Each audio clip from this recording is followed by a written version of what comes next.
People v. McLeod next. Good afternoon again, Your Honor. Custody on behalf of Trevor McLeod. All right, and all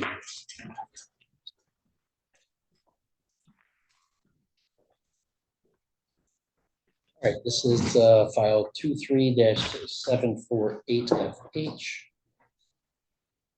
And who do we have from the people on this file? That would be me. Okay. What's Goodish, One County Prosecutor.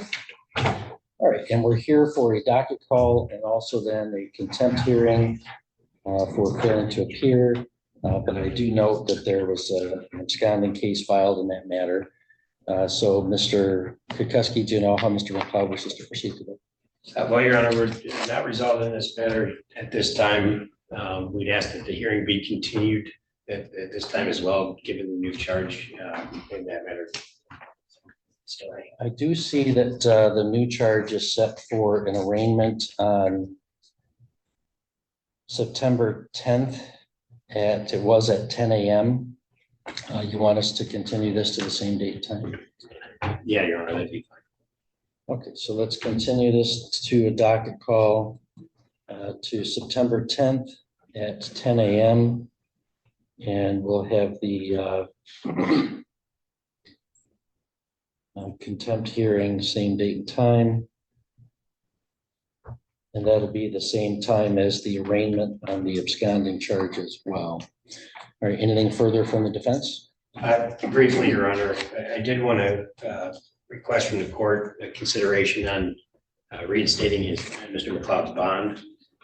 He is self-employed and has several jobs and opportunities lined up. This is the time of the year that he gets his work in as a contractor, kind of puts things away for the winter months. He's the sole breadwinner for his family and support for his wife and children.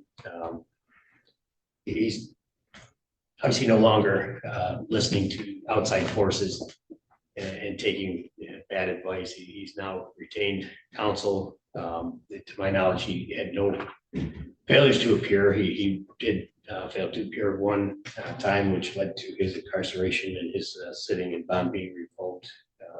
To my understanding, that's not going to happen again, Your Honor. He's got significant ties to the community. He was still in the community here. And so we'd ask the court to, and even on these charges, he's not looking at any sort of lengthy sentence. I'm not sure that's true. He's got an absconding felony charge now that's discretionary consecutive. I mean, I haven't scored it, but Sure. he's really made a mountain out of the proverbial molehill here. I would agree with Your Honor. I mean, he had to lead to a disorderly person.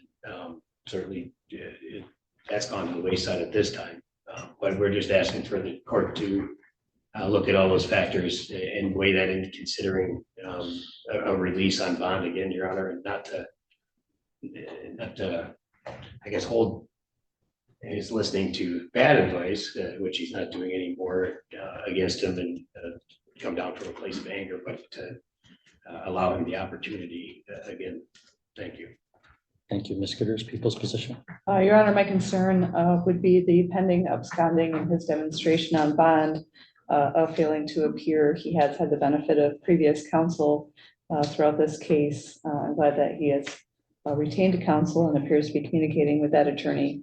However, I still have concerns with his ability to appear for future court hearings.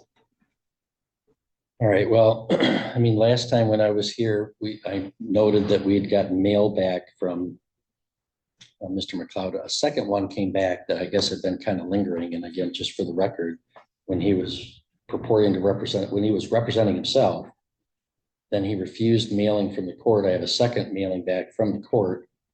And this is not somebody else's. I mean, I don't know where he gets the advice, but this was an adult man choosing, while he's representing himself, to write on it in red ink, return to sender 18 U.S. Code 241-242, your offer to contract is not accepted, as if a defendant facing a pending felony charge has some ability to reject a contract and ignore the case. So this was really quite a willful refusal to acknowledge even the authority of the court and an outright refusal to appear, resulting in a forfeiture of the bond.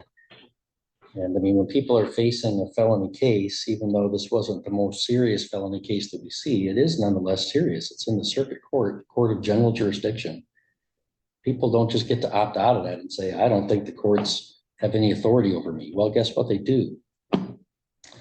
And so I just have no confidence that Mr. McLeod respects the authority of any governing authority and that he would appear. He's refused to appear and now has an absconding charge. So his bond will continue to be revoked until the conclusion of these cases. Thank you. Thank you.